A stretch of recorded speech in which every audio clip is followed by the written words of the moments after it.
The old wooden shed stood at the edge of Martha Wilson's property for 63 years. Weathered by decades of seasons, it remained the one place no one was ever allowed to enter. Not her children, not her grandchildren, certainly not her neighbors in Millfield. Martha would simply say, "Some things are better left undisturbed," and change the subject. When she passed at 92, the town expected the mystery to die with her.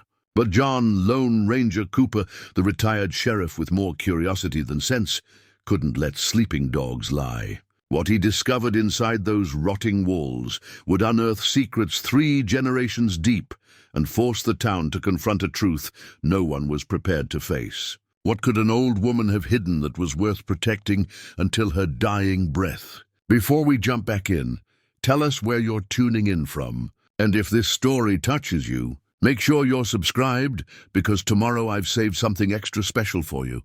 The church bells of St. Mary's echoed across Millfield as the last of the mourners filed into the century-old building. Martha Wilson's funeral drew the entire town, all 342 residents accounted for, plus a few faces from neighboring communities. John Cooper, known to most as Lone Ranger since his retirement, adjusted his tie as he took a seat in the back pew. At 68, he'd attended more funerals than weddings lately, but Martha's hit differently. She'd been a constant in Millfield since before he was elected sheriff in '89. "Never thought she'd go before me," whispered Susan Miller, sliding into the pew beside him.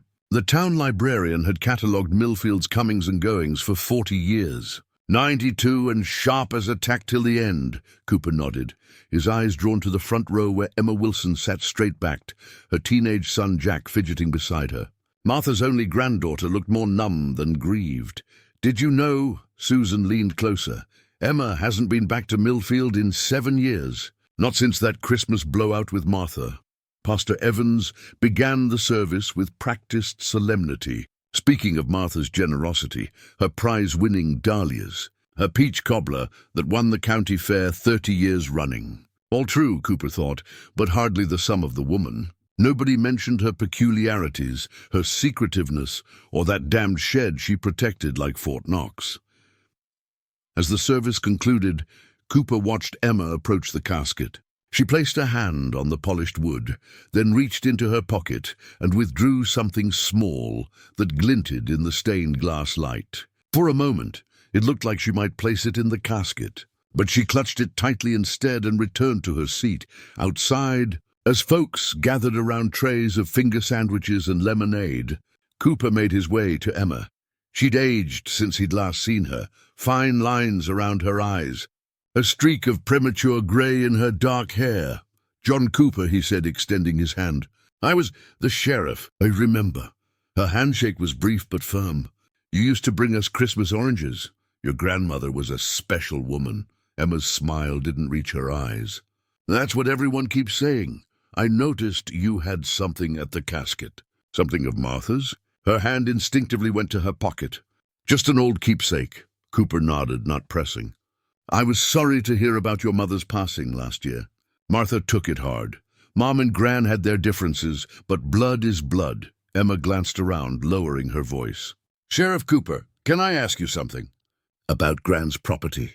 Before she could continue, Jack appeared, pulling at his tie. "Mom, can we go now? This suit is killing me." "In a minute, Jack." Emma turned back to Cooper. "Could we talk later? There are some arrangements I need to sort out." Cooper handed her his card. "My cell's on the back. I'm still in the same place on Willow Creek Road." As Emma walked away, Cooper noticed something on the ground where she'd been standing. A key, old brass with an unusual tooth pattern. He picked it up, intending to call after her, but stopped. The key was warm in his palm, as if it had been clutched tightly for a long time. Sheriff Liam Parker approached, his uniform crisp despite the summer heat.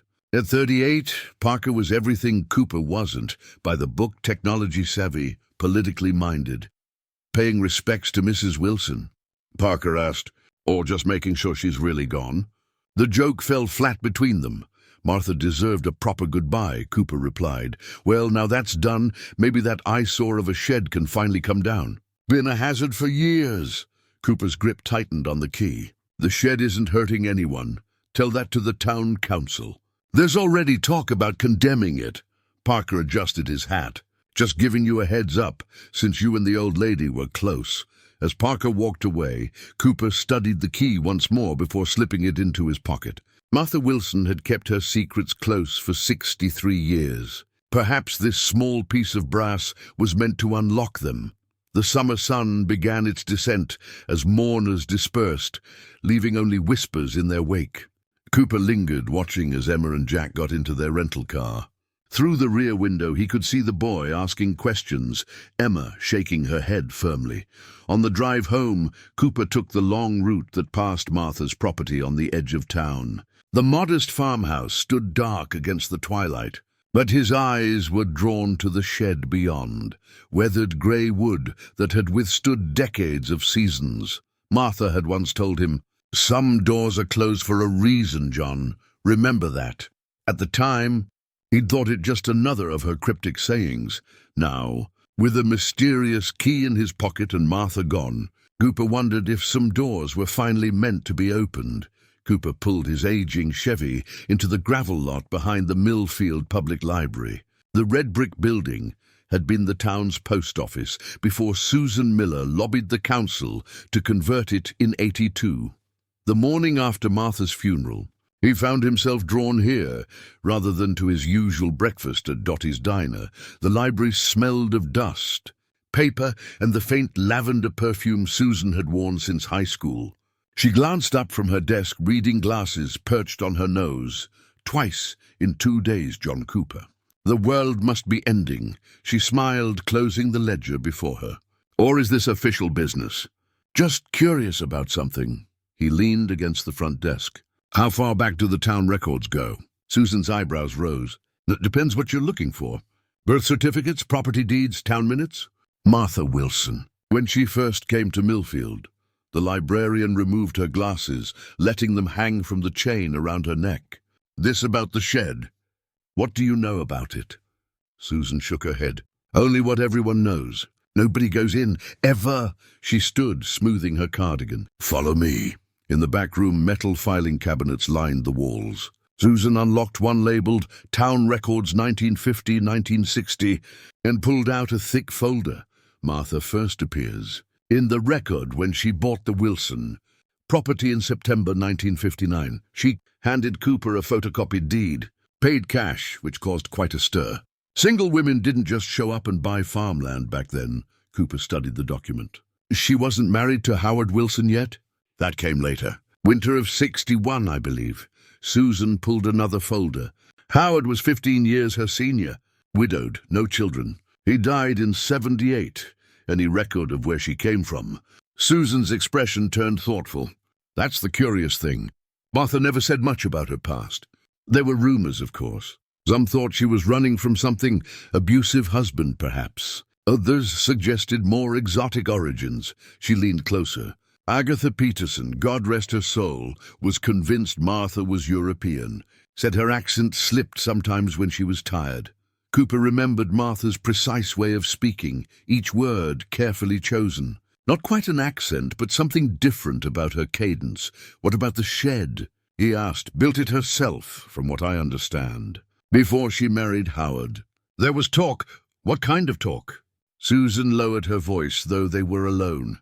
Strange deliveries. Heavy crates arriving at night. Lights on at all hours. Martha became more integrated into town life after marrying Howard, but the shed remained off-limits. Cooper pulled out the brass key, placing it on the table between them. Ever seen anything like this? Susan examined it without touching. Old European design, maybe. She looked up sharply. Where did you get this? Found it at the funeral. I think Emma dropped it. The library door chimed, signaling a visitor. Susan straightened. That'll be Marge Brown for her romance novels. She hesitated. John, I'm not one for ghost stories, but there's always been something about that property. Howard once told my late husband that Martha was carrying a burden. Said sometimes at night she'd speak in her sleep. In German. Cooper pocketed the key. Thanks, Susan. What will you do now? Pay my respects to Emma. Return the key. Susan's knowing look said she didn't believe him for a minute. Outside, Cooper sat in his truck, thinking. Martha Wilson, or whatever her name had been before, arrived in 1959 with enough cash to buy property outright. Built a shed that became off-limits to everyone. German words in her sleep. He started the engine and drove to the edge of town, past Martha's property. In daylight, the shed looked even more weathered than he remembered. What secrets could possibly be worth guarding for over 6 decades? As he watched, a rental car pulled into Martha's driveway. Emma emerged, sunglasses shielding her eyes, and stood staring at the shed for a long moment before entering the house. Cooper reached for his phone, then stopped. The key felt heavy in his pocket. "Return it," a voice in his head urged. "This isn't your mystery to solve." Yet something about Martha's shed had always nagged at him, even during his years as sheriff. Cases came and went, but the mystery of what Martha Wilson kept locked away remained constant, a splinter under his skin he couldn't quite reach. He put the truck in drive, deciding Emma could wait until tomorrow. First, he had another stop to make. Pastor Michael Evans's home sat behind St. Mary's Church, a modest cottage dwarfed by ancient oak trees. Cooper had known the man for 40 years, watched his hair turn from pepper to salt, his posture bow with age. At 72, Evans was one of the few people in Millfield who predated Martha's arrival.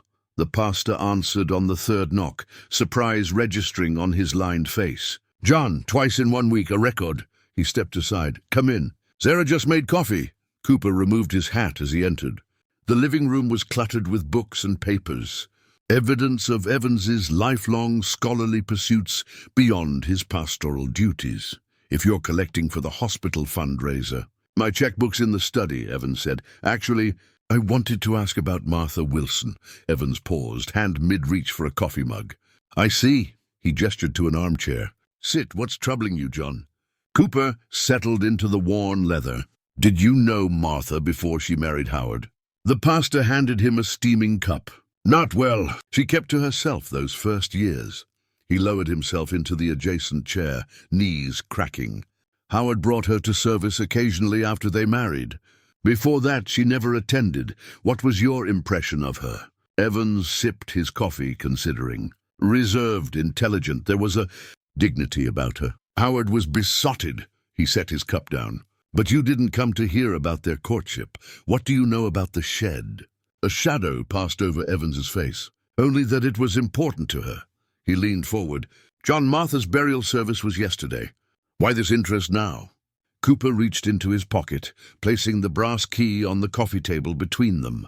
"Emma dropped this at the funeral." Evans studied it without touching, much as Susan had done. "And you're planning to return it, I assume?" "Eventually," the pastor sighed. "Some mysteries are best left undisturbed. That's what Martha always said. Perhaps there was wisdom in that." Evans rose slowly, walked to his bookshelf, and removed a leather-bound Bible. From between its pages, he extracted a yellowed envelope. "Howard gave me this before he passed. Asked me to keep it safe." Cooper accepted the envelope. Inside was a photograph, faded, edges worn, showing a much younger Martha standing beside Howard on their wedding day. Her smile was reserved, eyes looking slightly past the camera. "Look at her hands," Evans said quietly. Cooper noticed Martha's right hand was bandaged. "Injury?" "Burns," Howard said. "From a laboratory accident." Evans reclaimed the photograph, returning it to its hiding place. He mentioned once, after too many brandies at Christmas, that Martha had been a scientist in another life. Cooper felt a chill, despite the warm coffee in his hands. "Did he say what kind?" "No, but he did say that she'd made a difficult choice. Left something valuable behind to come here." Evans settled back in his chair, studying Cooper.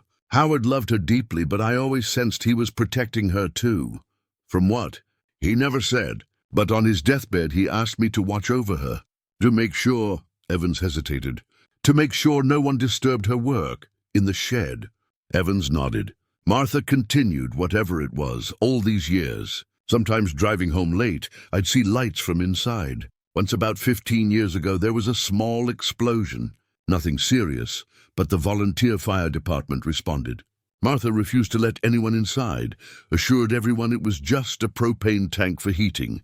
You never asked her directly." "We had an understanding. I respected her privacy." She attended Christmas services. Evans smiled sadly. We all have secrets, John. Cooper finished his coffee. One more question. Did Martha ever mention family back east? Or overseas? Not to me. Evans tilted his head. Though there was a period, must have been the late 60s, when she received letters with foreign stamps. Howard collected them for his nephew. His voice softened. Why are you really here, John? Martha's gone. Let her rest. Cooper stood, pocketing the key. Thank you for the coffee, Michael. At the door, Evans placed a hand on Cooper's arm. Whatever you're seeking, ask yourself if finding it serves any purpose beyond curiosity. His eyes, roomy with age, held Cooper's. Some doors once opened can never be closed again. Cooper nodded and stepped into the afternoon sunlight. Evans's warning echoed Martha's own cryptic caution from years ago. He walked to his truck, decision already made. Tomorrow he would visit Emma, return the key, and this strange preoccupation with Martha's secret. But as he drove home, the brass key seemed to grow heavier in his pocket, pulling him toward a mystery 63 years in the making. Cooper's resolve to return the key lasted exactly 24 hours. By dusk the following day, he found himself parked on the dirt road behind Martha's property, engine off, staring at the shed through a gap in the tree line. Lights glowed in the main house. Emma was still there, sorting through her grandmother's possessions. He'd called twice, left messages about returning something Emma had dropped. No response. The rational part of his mind argued for patience. Wait until morning. Speak to Emma properly. Hand over the key. Walk away. But 63 years of mystery pulled at him, stronger now that Martha was gone. What scientific work could be so important or dangerous that it required decades of secrecy? What burden had Howard helped her carry? Damn it, Martha, he muttered, pocketing the key and stepping out of his truck. The evening air hung heavy with late summer humidity, crickets creating a symphony in the surrounding woods. Cooper kept to the tree line, skirting the edge of the property until the shed stood directly before him. Up close, it looked larger than he remembered, perhaps 20 by 30 feet with a metal roof gone rust-red with age. A heavy padlock secured the door, its brass dulled by decades of weather. Cooper glanced toward the house. Through a window, he could see Emma moving about the kitchen. He hesitated, conscience battling curiosity. Conscience lost. The key slid into the padlock with surprising ease. One twist and the mechanism released with a soft click. Cooper removed the padlock, heart pounding like he was a teenager breaking curfew rather than a retired sheriff of 68. The door opened on well-oiled hinges. No creak, no resistance. Inside was pitch black. Cooper pulled out his phone, activating the flashlight function, and stepped across the threshold. The beam caught dust motes dancing in the air, but revealed little else. He swept it around, expecting farm equipment, old furniture, the accumulated junk of a rural lifetime. What he saw stopped him cold. The walls were covered with papers, photographs and maps, hundreds of them, overlapping, connected by red string, like some elaborate conspiracy theorist's project. Newspaper clippings in English and German, scientific diagrams, chemical formulas that meant nothing to him. Cooper moved deeper into the space, flashlight beam tracking across the display. The floor was concrete, worn smooth. A heavy workbench ran along one wall, its surface clean and organized. Glass beakers, tubing, instruments he couldn't identify. A modern microscope that looked out of place among the vintage equipment. In the center of the room sat a desk with a typewriter. Not electric, but an old manual model. Beside it, a leather-bound journal lay open, Martha's neat handwriting filling its pages. Cooper approached, careful not to disturb anything. The writing was in English, but scientific jargon made it nearly incomprehensible. Chemical compounds, measurements, observations. The date at the top of the page read August 12, 2022, just weeks before her death. A soft sound from beneath his feet stopped him. Cooper directed his light downward. The concrete floor had a seam running across it, a trap door. Heart racing, he knelt and found a recessed handle. The door lifted easily, revealing a set of wooden stairs descending into darkness. "What the hell, Martha?" he whispered, A noise from outside, a car door slamming, jolted him upright. Through a small, dirty window, he saw Sheriff Parker's cruiser pulling into Martha's driveway. Cooper quickly closed the trapdoor and moved toward the shed entrance. As he reached the door, his flashlight beam swept across a metal box on a shelf. Unlike everything else in the shed, it was dusty, untouched, military-looking, with strange markings stamped on its lid. Something in a Cyrillic alphabet, perhaps Russian. Without thinking, Cooper grabbed it. The box was surprisingly heavy for its size. He tucked it under his arm, exited the shed and secured the padlock. Then he slipped back into the tree line, just as voices carried across the property. Sheriff Parker and a woman. Emma Cooper retreated to his truck, the metal box a cold weight against his side. Whatever Martha had been hiding, he'd just become part of her secret. And judging by the contents of that shed, it was bigger and stranger than he could have imagined. Cooper's hands trembled slightly as he placed the metal box on his kitchen table. The house was quiet around him.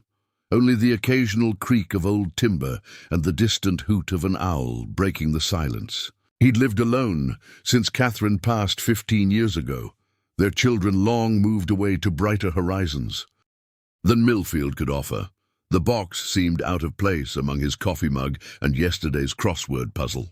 Its surface was cold to the touch, the metal dense and foreign. Military surplus, perhaps, but unlike any U.S. issue he'd encountered, the latch was simple but solid, no lock. Cooper hesitated, Martha's warnings echoing in his mind. Some things are better left undisturbed. Too late for that now.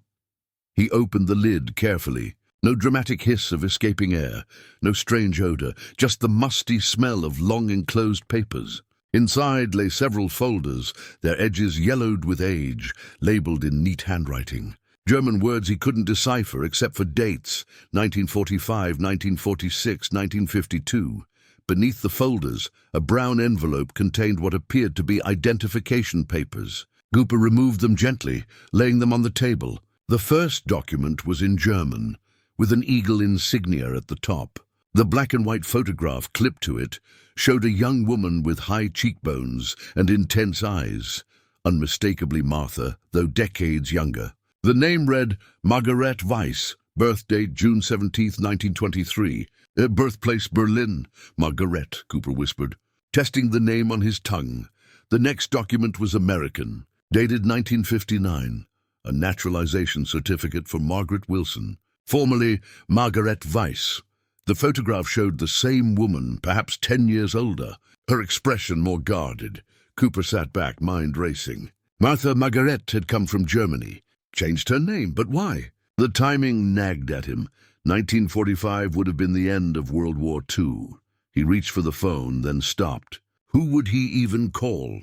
This was decades-old history, possibly connected to a war long past. Yet Martha had kept these documents hidden, continued whatever work occupied that shed, until her death just weeks ago. The final item in the box was a small leather case. Inside, a medal on a ribbon, military in design, with German writing encircling an eagle grasping a swastika. Cooper nearly dropped it. A Nazi medal, but beneath it lay a folded note in English. I keep this to remember what we fought against, what we must never allow to return. The past cannot be undone, only atoned for. His phone rang, shattering the silence. Cooper startled, fumbling to answer. Cooper! His voice sounded strange to his own ears. It's Emma Wilson. She sounded tired, edged with irritation. You called about returning something? Cooper glanced at the open box, the documents spread across his table. Yes, sorry, a key. You dropped it at the funeral. A pause. I've been looking for that. Could you bring it by tomorrow? I'm at Gran's house until Friday. Of course. Morning all right? Fine, thank you. She hesitated. Have you been out to the property tonight? Cooper's pulse quickened. No, why? Sheriff Parker stopped by. Said someone reported seeing lights near the shed. Her tone sharpened. You wouldn't know anything about that, would you? Not a thing. Probably kids. Right. The skepticism in her voice was clear. Well, if you do hear anything. That shed was important to Gran. So I've gathered. After hanging up, Cooper returned to the documents. Martha Wilson, born Margaret Weiss in Berlin, had been hiding something for 63 years, something connected to Nazi Germany. He gathered everything, returning it to the box, and reached for the phone again. This time he dialed. "Hello?" The voice was gruff, edged with sleep. "Robert? It's John Cooper. Sorry about the hour. Robert Henderson, history professor at the State University, had been Cooper's roommate in college before their paths diverged. Cooper to law enforcement, Henderson to academia. John. It's been ages." Henderson sounded more awake now. "Everything all right?" "Not sure. Need your expertise on something." "German World War II era." A pause. "Professional or personal?" "Both, maybe. Ever hear of a project called Regenbogen? Rainbow?" Silence stretched across the line. "Robert. Where did you hear that name, John?" "It was on one of the documents. Why?" Henderson's voice dropped lower. "Because officially, it never existed. Dawn found Cooper back at Martha's property, but this time he approached the front door of the house. Emma answered on the third knock, coffee mug in hand, dark circles beneath her eyes, suggesting a restless night. "Sheriff Cooper." She stepped aside. "Come in, just Cooper now. Haven't been sheriff in 8 years. He entered, noting the boxes stacked in the hallway, Martha's life being sorted, categorized, packed away. "I have your key." Emma led him to the kitchen, a time capsule of 1970s decor that Martha had never updated. "You said you found it at the funeral?" Cooper reached into his pocket, extracting the brass key. "Fell from your purse, I think." Emma took it, her expression unreadable. "Thank you." She didn't offer further explanation, simply slipped it into her robe pocket. "Must be a lot to go through." Cooper gestured at the boxes. "Need any help?" "I'm fine." Emma refilled her coffee cup, not offering him any. Gran was organized. Everything labeled, everything in its place, except whatever's in that shed. Emma's cup paused halfway to her lips. "What makes you say that?" "Just an observation." Martha was protective of it. "It's just a workshop. Garden equipment, tools." The lie came easily to her lips, but her eyes darted away. "Is that what she told you?" Emma set down her cup with deliberate care. "Sheriff Parker mentioned someone might have been snooping around last night. Kids, probably. That's what I said." Her gaze met his, challenging. "But he seemed to think it might be you." Cooper maintained a neutral expression. "Any reason he'd think that?" "Apparently you've been asking questions around town. About Gran, about the shed. Martha was a fixture in Millfield for over 60 years. Natural to reflect after she's gone. Reflection is one thing. Breaking and entering would be another." Emma's voice hardened. "If someone went into that shed, did they? Was anything disturbed?" She studied him, weighing something in her mind. "No, the padlock was secure." Cooper nodded, revealing nothing. "Good to hear." An uncomfortable silence settled between them. Cooper noticed a cardboard box on the kitchen counter labeled "Personal" in Martha's neat handwriting. "Find anything interesting in her papers?" he asked casually. "Nothing unexpected." Emma's response came too quickly. "Family photos, correspondence, the usual. No mention of Berlin or Margarete Weiss." The color drained from Emma's face. "How do you—" The front door opened, followed by a teenage voice. "Mom, I got donuts." Jack appeared in the kitchen doorway, white bakery bag in hand. He stopped short at the sight of Cooper. "Oh, hi. Jack, this is former Sheriff Cooper," Emma said, composure partially recovered. "He was just leaving." "Actually," Cooper said, making a quick decision, "I was hoping to see the shed before I go." Jack's eyes widened with interest. "The famous shed." "Mom won't let me near it." "For good reason," Emma interjected. "It's not safe." "Rotting floorboards." "Shouldn't be a problem to take a quick look then," Cooper countered. "Assess the danger." "As former sheriff, I mean." Emma's jaw tightened. "That won't be necessary." "What's the big deal?" Jack asked, biting into a donut. "It's just a shed." "Your grandmother valued her privacy," Emma told him. "We should respect that. She's dead, Mom." "Jack!" "Well, she is." The boy shrugged, adolescent bluntness untempered by tact. Cooper decided to press his advantage. "I knew Martha for 40 years, Emma. If there's something unsafe on this property, something that needs handling, there isn't," she snapped. "Then more controlled. Everything is under control, is it?" Cooper held her gaze. Because if Martha was involved in something complicated, something with history— Stop! Emma raised a hand. Just stop. She glanced at Jack, who was watching with naked curiosity. Jack, go unpack the car. But now!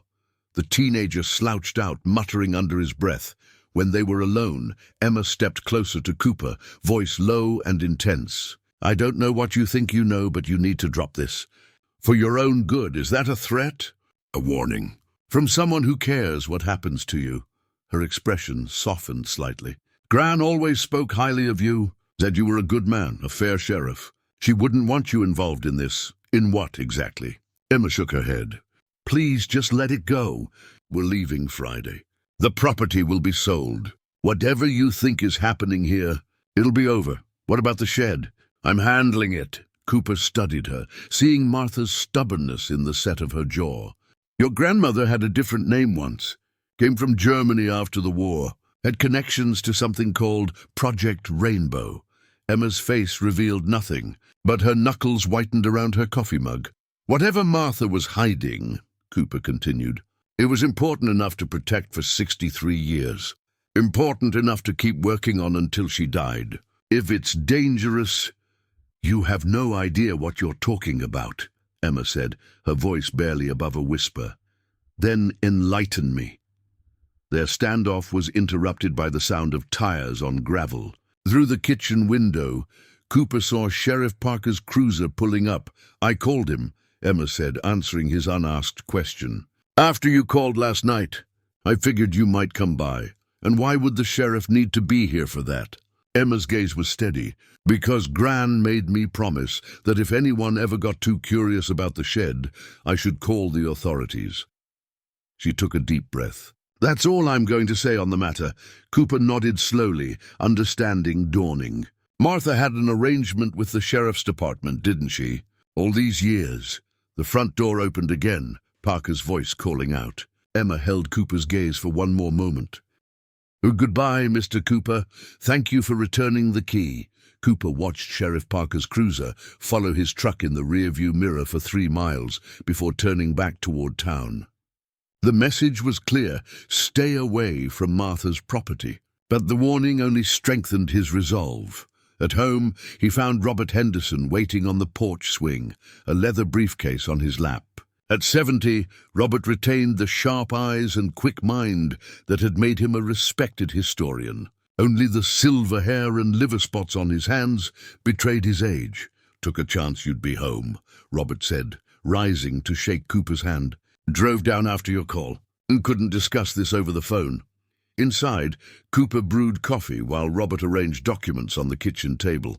The metal box sat between them, its contents now of interest to them both.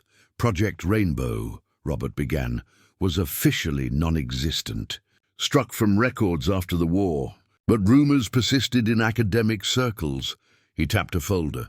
A small team of German scientists working on chemical and biological agents that could be deployed without detection. Colorless, odorless, hence rainbow.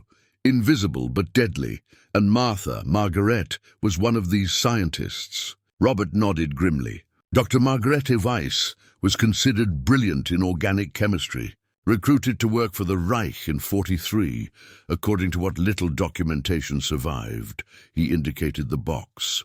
What you have here shouldn't exist, John. These documents were supposedly destroyed. Cooper processed this, trying to reconcile the Martha he'd known, the woman who made peach cobbler and grew prized dahlias, with a Nazi scientist developing weapons. The medal, Cooper said. She kept a Nazi medal. May I see it? Cooper handed him the leather case. Robert examined the medal, his expression darkening. This isn't a decoration, John. It's an identification badge. Only high-clearance researchers had these. He looked up. Where did you find this? In a shed on Martha's property. There's a whole laboratory there. She was still working on something until she died. Robert paled. Still working? After all this time? The journal entries were recent. August this year. My God! Robert began gathering the papers with trembling hands. We need to alert authorities. CDC, maybe FBI. Slow down. We don't know what she was doing. She was a Nazi scientist, John. Was past tense. Cooper retrieved Martha's note from the box. Read this. Robert scanned the paper, brow furrowed. The past cannot be undone, only atoned for. What does that mean? I'm not sure. Cooper took the note back. But Martha Wilson lived peacefully in Millfield for 6 decades. No one got sick, no mysterious deaths that you know of. Cooper's phone rang, a local number he didn't recognize. Cooper, it's Emma Wilson. Her voice was low, urgent.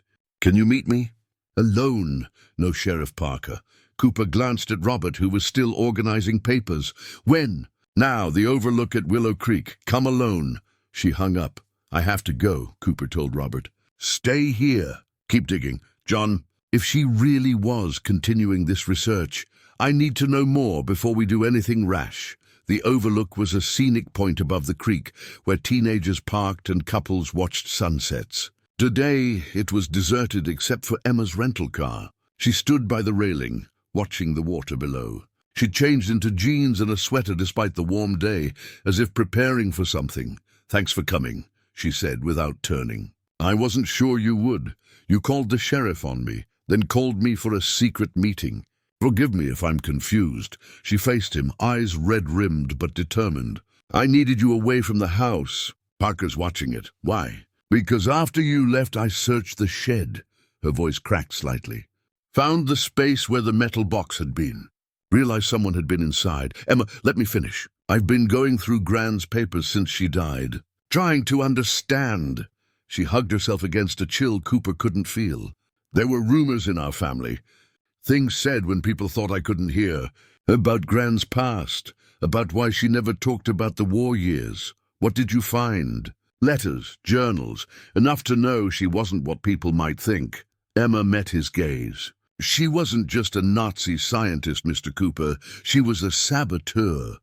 Cooper blinked, taken aback. What? She and my grandfather, not Howard but Friedrich, worked together. They deliberately undermined the research, delayed progress, altered formulas. Emma pulled a folded paper from her pocket. I found this hidden in the lining of her jewelry box years ago. She caught me with it, made me swear never to tell anyone. Cooper unfolded the paper, a photograph of a much younger Martha with a tall, bespectacled man in a lab coat. On the back, in faded ink, Friedrich and I, Dresden, 1944, the last day. Friedrich was arrested in early 45, Emma continued. Executed, we think. Gran escaped with research samples and formulas. Made her way to the US through Operation Paperclip, the American program to recruit German scientists. Cooper nodded. Yes, but she had her own agenda. Emma took a deep breath. Mr. Cooper, I need that box back, and anything else you took from the shed. Why? Her gaze was steel, so like Martha's, because what's inside could still get a lot of people killed. Start from the beginning, Cooper said. They'd relocated to a quiet corner of Dottie's diner, far from prying ears. The afternoon crowd had thinned, leaving only Hal Jenkins nursing his eternal coffee at the counter and Dottie herself wiping down menus. Emma wrapped her hands around a mug of tea, voice low. Gran never spoke about her past, but my mother knew fragments. That Gran came from Germany after the war, that she'd been a scientist, that she'd lost someone she loved. Friedrich, Emma nodded. I only learned his name from the photograph. But I knew Gran was hiding something in that shed. We all did, but your mother never investigated. Mom wanted nothing to do with it. Said some doors should stay closed. Emma's lips twisted bitterly. She and Gran fought about it my whole life.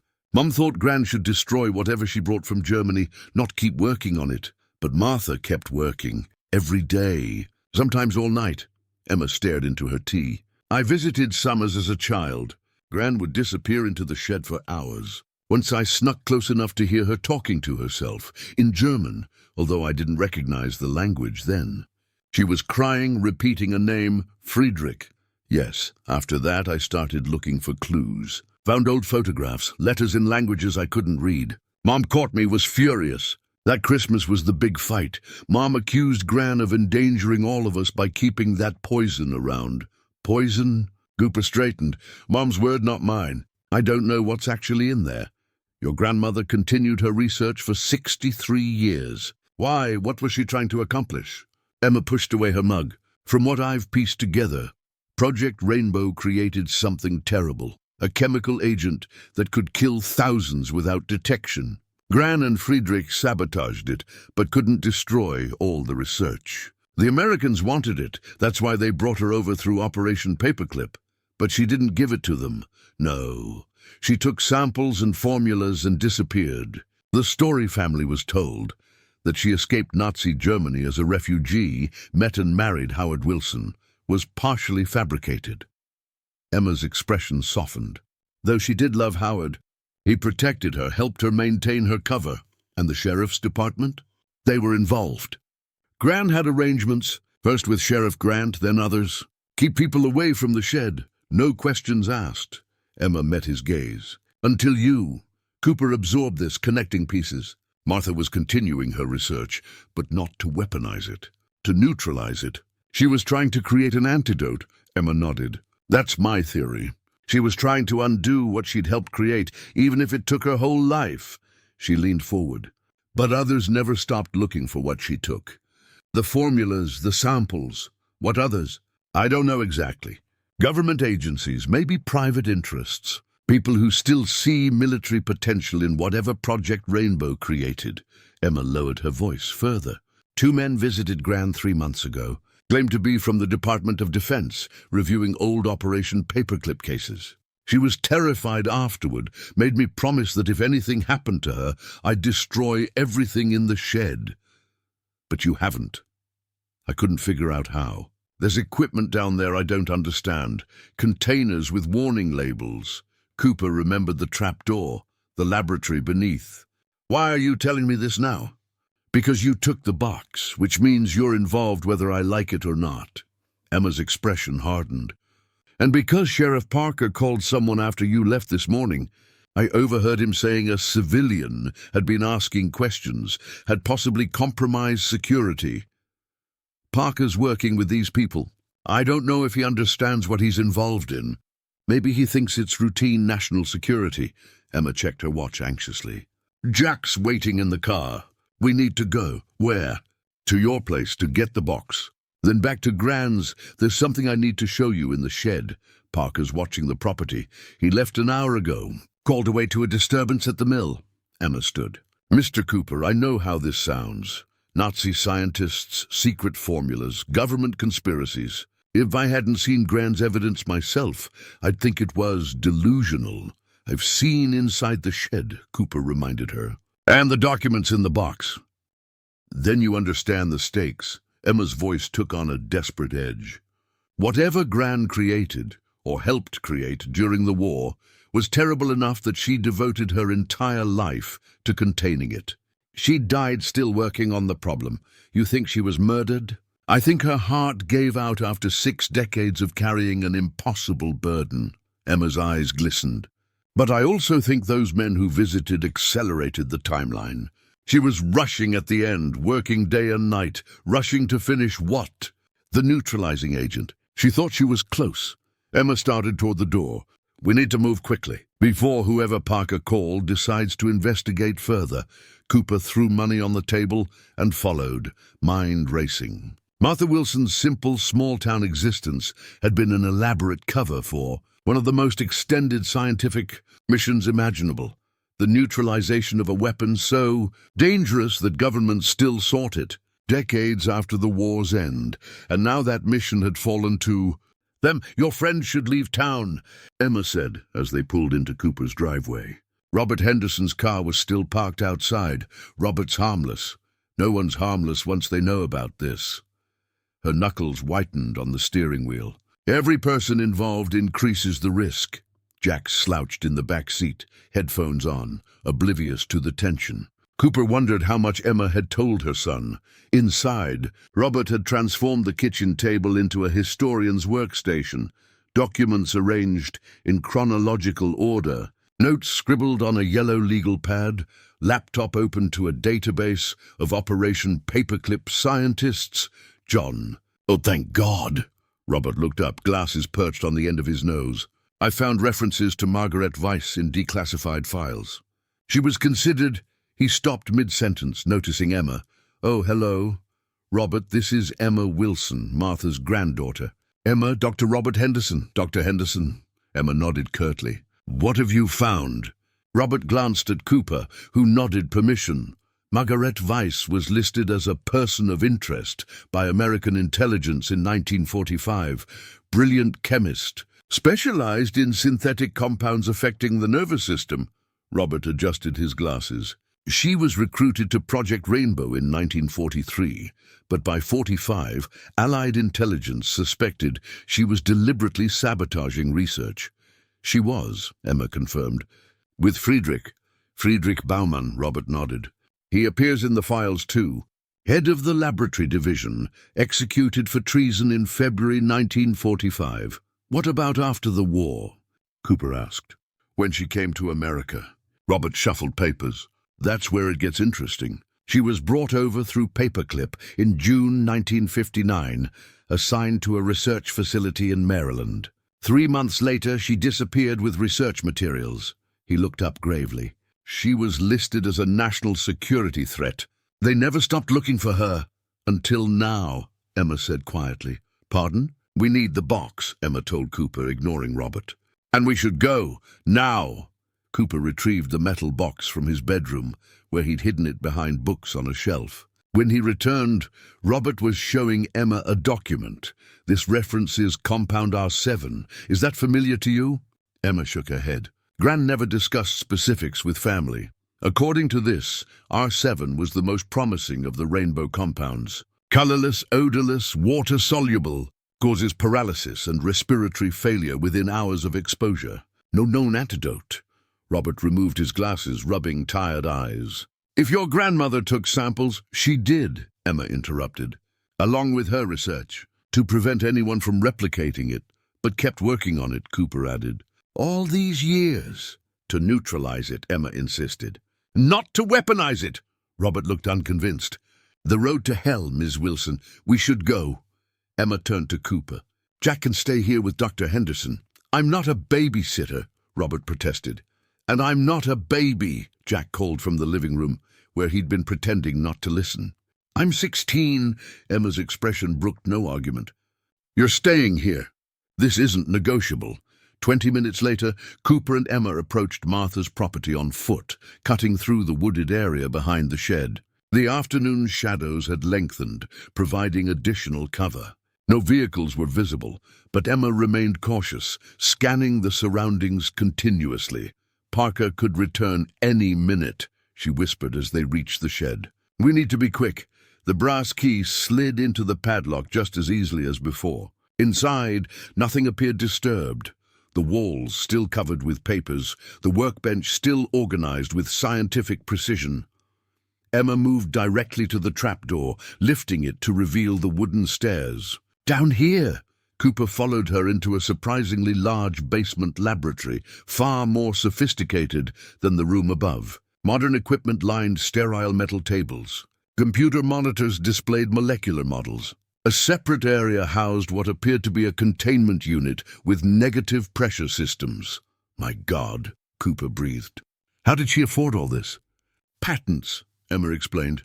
Gran held several under various names. Chemical processes mostly, nothing connected to Rainbow. She approached a safe in the corner, entering a combination. She showed me this last Christmas, made me memorize the code.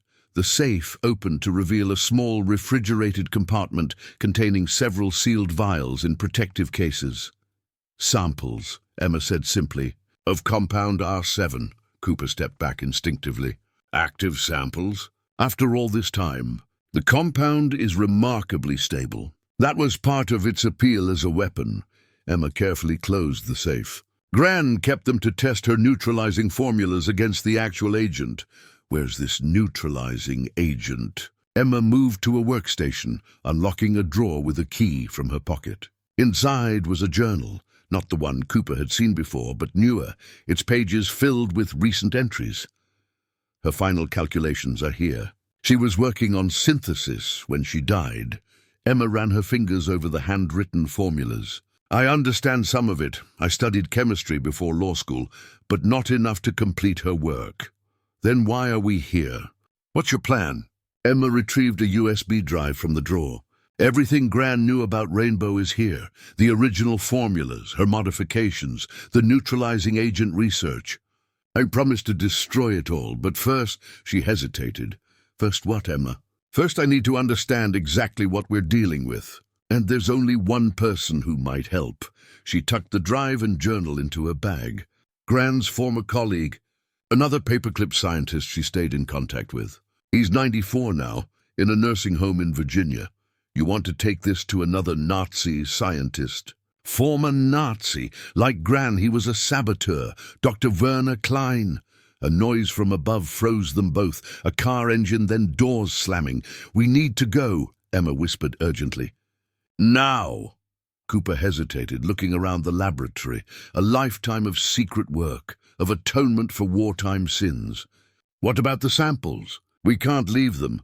We don't have time to dispose of them properly. The safe is secure. Footsteps creaked overhead, then voices. One was clearly Sheriff Parker's. The other, unfamiliar and authoritative, sent chills down Cooper's spine. This way, Emma hissed, moving not toward the stairs, but deeper into the basement, toward what appeared to be a solid wall. She pressed against a section, revealing a hidden door. Gran's escape route leads to the storm cellar behind the house. As they slipped through, Cooper cast one last glance at Martha's laboratory, a shrine to 6 decades of scientific dedication, born from wartime horror and a lifetime of guilt. Then the hidden door closed behind them, sealing away the light. The tunnel was narrow, earthen-walled, reinforced with timber supports that spoke of Martha's careful planning. Cooper hunched to avoid low-hanging beams as they moved by the light of Emma's phone. How far does this go? He whispered. All the way to the storm cellar, about 50 yards. Emma's voice was tight with tension. Gran showed me once years ago, called it her insurance policy. She lived her entire life ready to escape at a moment's notice. Wouldn't you? If you'd stolen Nazi weapons secrets and then refused to give them to the Americans who brought you over. The bitterness in Emma's tone was palpable. She was trapped between impossible choices her whole life. They emerged into a cobwebbed storm cellar, its entrance concealed behind shelves of ancient preserves.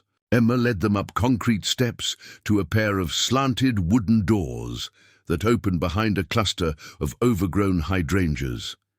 "Stay low," she whispered, peering through the foliage toward the front of the property. "Parker's cruiser is by the house. There's a black sedan too, government plates. We need to get back to my place," warned Robert. "First, we need transportation." Emma pointed to a weathered garden shed some 30 feet away. Gran kept an old ATV in there. For garden work, keys. Under the seat always. Emma's smile was grim. Another insurance policy. They made it to the garden shed unseen. The ATV was ancient but well-maintained, like everything Martha owned. Cooper found the keys where Emma had indicated. "This will make noise," he warned. "Can't be helped. The back trail connects to logging roads. We'll avoid the main road." The ATV's engine roared to life, impossibly loud in the quiet afternoon. Cooper gunned it immediately, Emma clinging to him as they bounced across the field toward the tree line. Behind them, shouts erupted from the direction of the shed. The logging road was rutted and overgrown, barely passable in places. Cooper navigated by instinct more than sight. Aware of pursuit, but unable to gauge its proximity over the ATV's engine noise. Emma directed with taps on his shoulder, "Left here, right there," guiding them through the woods she'd known since childhood. After 20 minutes of jarring travel, they emerged onto a narrow paved road well away from Martha's property. "Where are we?" Cooper asked, slowing the ATV. "County Road 27, about 3 miles from your place." Emma checked her phone. "No signal out here. We should ditch the ATV, though." Too recognizable. Cooper pulled into a dense stand of trees, concealing the vehicle as best they could. They set off on foot, moving quickly despite their fatigue. "Who was with Parker, do you think?" Cooper asked as they walked.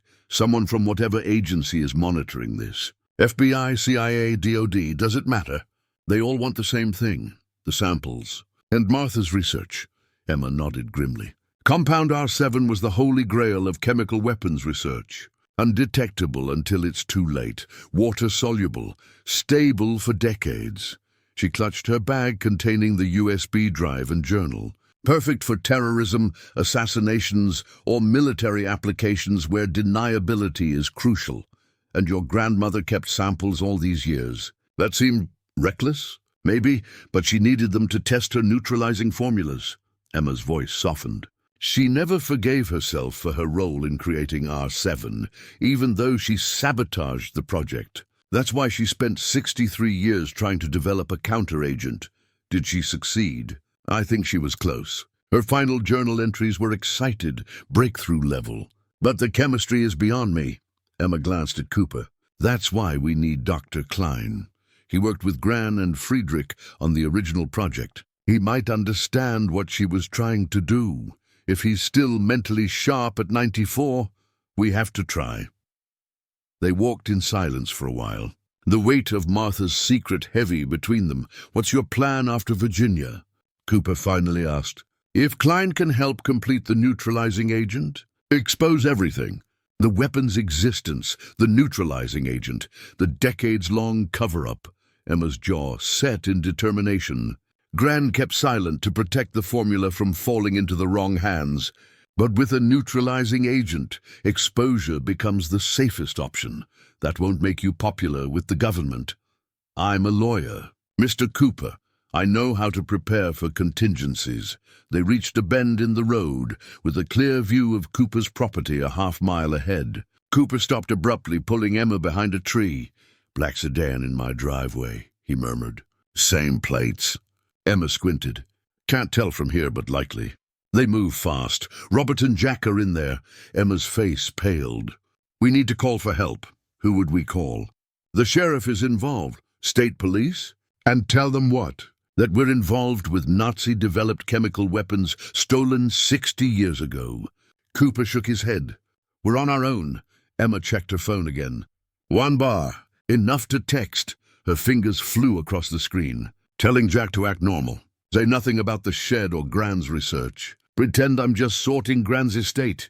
Cooper scanned the surroundings, mind racing. There's a back way to the house through the woods.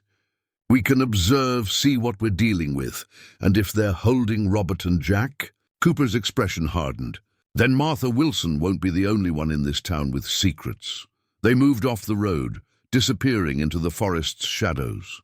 The afternoon sun filtered through the canopy, casting dappled light on 2 people now entangled in a conspiracy spanning decades and continents, a legacy of war, science, and 1 woman's lifetime of atonement. From their vantage point in the woods behind Cooper's house, they had a clear view of the kitchen through the back windows. Jack sat at the table, apparently engaged in casual conversation with a man in a dark suit. No sign of Robert. Text Jack again, Cooper whispered. Ask where Robert is. Emma's phone lit her face as she typed.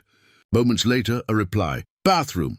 They're asking about you guys. Say they're from DOD. Very polite but creepy. Cooper assessed their options. 2 men we can see. Maybe more inside or outside. They haven't hurt them, Emma said, a question in her voice. Not their style. These aren't thugs. They're government agents. They want Martha's research, not a murder investigation. Cooper scanned the property. We need a distraction to get Jack and Robert out safely. Then what? My hunting cabin, 20 miles north off the grid. We can regroup there, figure out next steps. Emma nodded, then froze as her phone vibrated. Another text from Jack. Guy keeps asking about a metal box. Says it's government property. They're fishing, not sure what we took. Cooper's mind raced. The shed laboratory, was there a computer? Several. All password protected, so they don't know about the USB drive or journal yet. Cooper pointed toward his detached garage. My old truck's in there. Keys behind the sun visor. What are you thinking? Create a diversion. You get to the garage, retrieve the truck. I'll get Jack and Robert out through the back door. Cooper checked his watch. Give me 3 minutes, then create noise, lots of it, at the front of the property. Emma gripped his arm. Be careful. These people have been searching for this research for decades. They won't give up easily.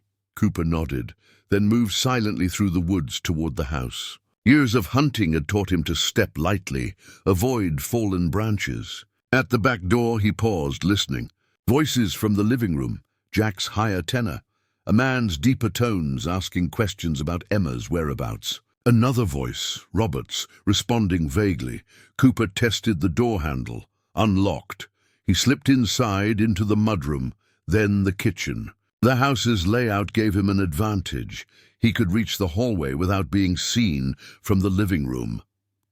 A floorboard creaked beneath his foot. The voices in the living room paused. Did you hear something? A man's voice, alert, just the house settling. Robert replied smoothly. These old places make all sorts of noises. Cooper pressed himself against the wall as footsteps approached. A man in a dark suit appeared in the hallway, looking toward the kitchen. Cooper held his breath. The explosion from the front yard was perfectly timed, a massive boom that shook the windows. The agent spun toward the sound. Stevens! Check that out! He shouted, moving toward the front door. Cooper seized the moment, darting into the living room. Back door. Now, he hissed to Jack and Robert, who sat wide-eyed on the sofa. They moved quickly, following him through the kitchen. Outside, smoke billowed from Cooper's woodpile, which Emma had somehow ignited spectacularly. The agent who'd gone to investigate was running toward it, gun drawn. Through the woods, Cooper directed, pointing them toward the tree line. Stay low. As they reached the cover of the forest, the roar of an engine announced Emma's success with the truck. She careened down the driveway, skidding to a stop at the edge of the woods. They piled in, Jack in the middle, Robert against the passenger door, Cooper squeezed behind the wheel. Go! Go! Emma urged as shouts erupted from the house. Cooper gunned the engine, bouncing down the rough track that served as his back access road. In the rear-view mirror, he glimpsed one agent running after them, the other speaking urgently into a radio. What did you use for that explosion? Cooper asked as they reached the county road. Found gasoline and fertilizer in your garage. Emma's expression was half apologetic, half proud. Dad taught chemistry before law school. Jesus, Robert breathed, clutching the dashboard as Cooper took a sharp turn. I can't believe this is happening. You okay? Cooper asked Jack, who sat pale but composed. That was awesome.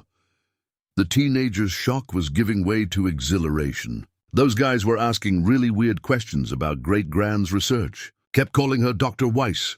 What did you tell them? Emma demanded. Nothing. I said I just knew her as Grandma Martha, who made killer snickerdoodles. Jack glanced between the adults. So, is Great-Grand like a Nazi war criminal or something? Because that would be seriously messed up. It's complicated, Emma said, meeting Cooper's eyes over her son's head. We'll explain at the cabin. Cooper took a series of random turns, working from decades of local knowledge to shake any pursuit. After 20 minutes of backroads navigation, he turned onto an unmarked dirt track that wound deep into the hills. We should ditch the truck soon, he said. They'll be looking for it. There's a ranger station 3 miles ahead, Robert suggested, finally finding his voice. Friend of mine works there. Might lend us a vehicle, no questions asked. Cooper nodded. Good thinking. After that, Emma asked quietly, after that we head to Virginia. Find Dr. Klein, complete what Martha started.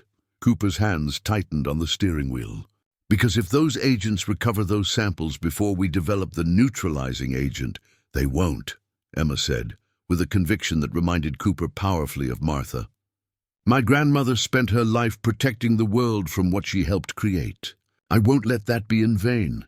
The truck bounced along the rutted path, carrying 4 people now bound together by a secret born in the darkest days of World War II, a legacy of science perverted, conscience awakened too late, and one woman's lifetime quest for redemption. The Whispering Pines Care Center sprawled across 5 manicured acres in rural Virginia, its brick buildings and flowering gardens designed to mask its true function as a high-security elder care facility for former government assets.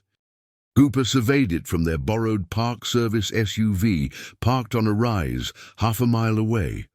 Doesn't look like a prison, he observed. It's not meant to, Emma replied. It's where they put people who know too much to live freely, but are too valuable to eliminate. 3 days had passed since their escape from Millfield. 3 days of back roads and cash transactions, changing vehicles twice, sleeping in shifts. Robert had connected them with trusted former colleagues who provided clean phones and the location of Dr. Werner Klein, one of the last surviving scientists from Project Rainbow. "How do we get in?" Jack asked from the back seat, where he sat with Robert. The teenager had adapted to their fugitive status with surprising resilience. "I called ahead," Emma said. "Used my real name. Said I was Martha Wilson's granddaughter, wanting to speak with her old friend." "Bold move," Cooper commented. "Calculated risk. If they're monitoring Klein, they'll know we're coming anyway. Better to appear innocent. And if they're waiting for us, then we've misread the situation badly." Emma checked her watch. "Visiting hours start in 20 minutes. Dr. Klein is expecting me. Only me. You three wait here." "Absolutely not," Cooper objected. "Too dangerous. I'll be in a public place with witnesses." "They won't risk anything overt." Emma's expression was resolute. "Besides, we agreed Klein might respond better to just me. A connection to Martha." Cooper wanted to argue but recognized the logic. 2 hours. "If you're not back, we come in after you?" "Fair enough." Emma straightened her clothes, conservative slacks and blouse purchased at a roadside discount store, and transferred Martha's journal and the USB drive to her purse. With a reassuring nod to Jack, she started down the hill toward the care center's main entrance. Cooper watched through binoculars as she approached the facility, spoke with security, and disappeared inside. He settled in for an anxious wait. "She'll be okay," Robert said from the back seat. "Emma's remarkably composed, considering what she's learned about her grandmother." "She's Martha's granddaughter, all right," Cooper agreed. "Same steel underneath." Jack leaned forward between the seats. "So we're really doing this? Exposing a secret Nazi weapon program and a government cover-up." "If Dr. Klein can help complete the neutralizing agent, yes," Cooper replied. "Without that, releasing information about R7 would be irresponsible." "This is so much bigger than I thought," Jack murmured. "When Mom said we were going to clear out Great-Grand's house, I figured we'd just be throwing out old lady stuff. Your great-grandmother was many things, but never just an old lady," Cooper told him. 90 minutes later, Emma emerged from the building. Even from a distance, Cooper could see something was wrong in her rigid posture and too rapid stride. She reached the SUV, face ashen. "Drive," she ordered, climbing in. "Now."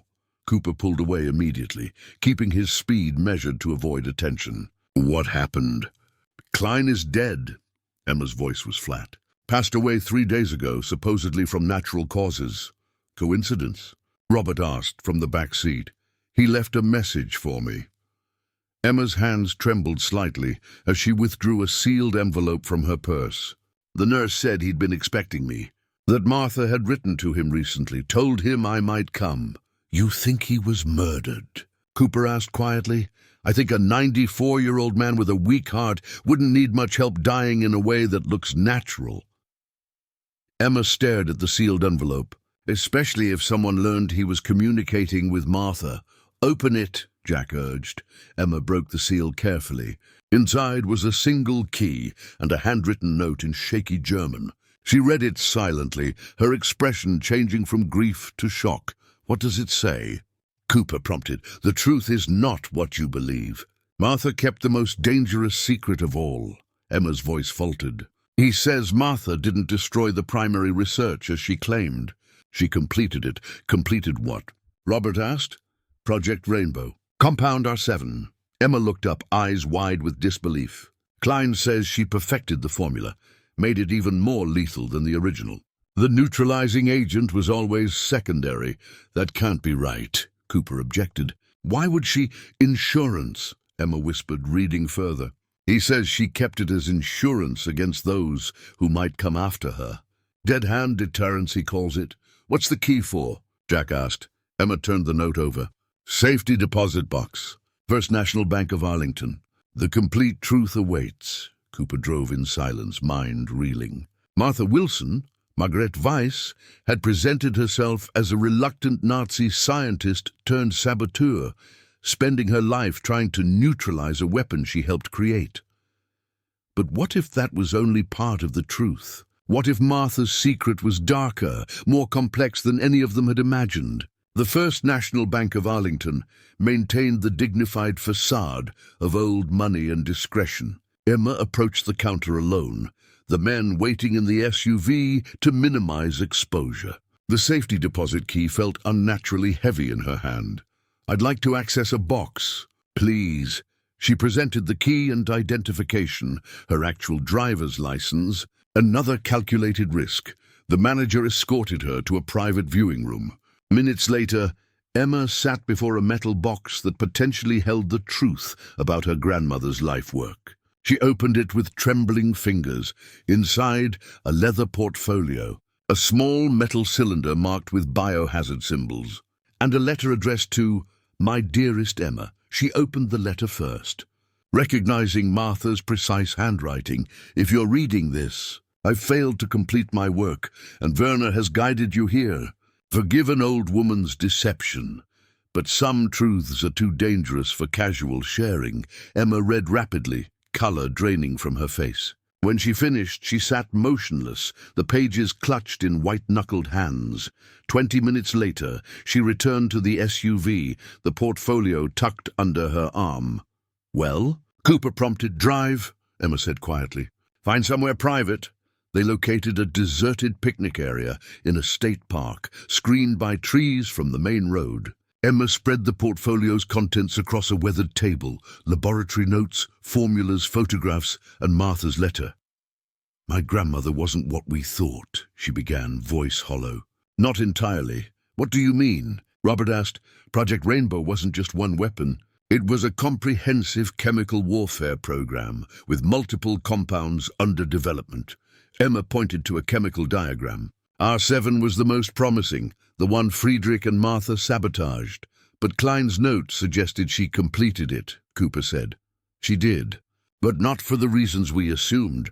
Emma took a deep breath. After Friedrich's execution, Martha was desperate. She continued working on R7, appearing to cooperate with Nazi leadership. But simultaneously, she was developing something else, a neutralizing agent that would render R7 harmless. "So she was a saboteur," Cooper affirmed. "Yes, but with a strategic mind. When Germany's defeat became inevitable, she gathered all her research, both the weapon and the neutralizing agent, and arranged to be captured by American forces. Operation Paperclip." Robert nodded. "She presented herself as a willing defector, offering the secrets of R7. The Americans brought her to a Maryland research facility where she continued development, supposedly. But she was stalling." Cooper guessed. More than that, Emma spread out several photographs showing Martha in an American laboratory. She was reverse engineering the entire project, creating a more stable, more lethal version of R7, while simultaneously perfecting the neutralizing agent. Jack leaned forward. "Why would she make it deadlier if she was against it?" "Because she understood human nature." Emma passed Martha's letter to Cooper. "Read this part aloud." Cooper adjusted his glasses. "The Americans, like the Germans before them, wanted only the weapon. They dismissed the neutralizing agent as irrelevant to their purposes. But I understood what neither regime could. True security lies in balance. I completed R7's development not for use, but for leverage. Those who sought the weapon would forever fear its existence in unknown hands, a dead man's switch, ensuring they could never use it without risk of retaliation. Mutually assured destruction," Robert murmured. "Exactly." Emma retrieved a folded paper from the portfolio. "This is a New York Times article from 1962, a laboratory explosion at Fort Detrick that killed several scientists, including Dr. Margaret Wilson. Only she didn't die. She faked her death," Cooper realized, "with help.